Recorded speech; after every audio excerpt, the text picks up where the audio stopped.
Do you want to know what the best photography gear is to improve your photography? Well, watch this video to find out how. Hi, today we're going to be talking about photography gear and what gear you should use to take some great photographs. Now, before we dive in, I just want to clarify something. Gear you use will all depend on the specific type of photography you do, your personal preferences, and your budget. That being said, there is basic equipment that every photographer needs in their toolkit. First of all, you need a camera. This can be a DSLR, a mirrorless, or just a simple smartphone camera. And make sure you choose a camera with good image quality that fits your specific style. Next up is lenses. Your choice of lenses depends on what type of photography you're shooting, but a good place to start is with a standard zoom lens such as the 24-70.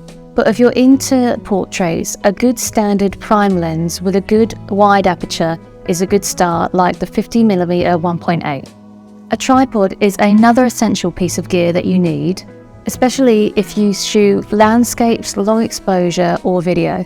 So look for a good tripod with a ball head that can support your camera's lens and the camera's weight as well. So obviously a memory card is really important, as it can hold up a lot more space and capacity to hold all your photos that you take.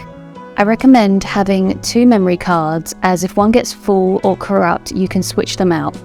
Now those are the basics, but there are a few other accessories that can be really helpful. A flash can be useful for low light and also can be used for nice creative lighting techniques.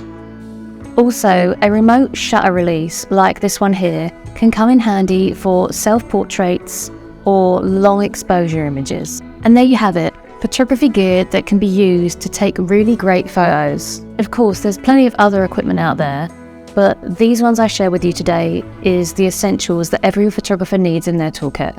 Remember, it's not all about having the most expensive gear you can get your hands on. It's best to use the equipment that you have on hand to create beautiful images.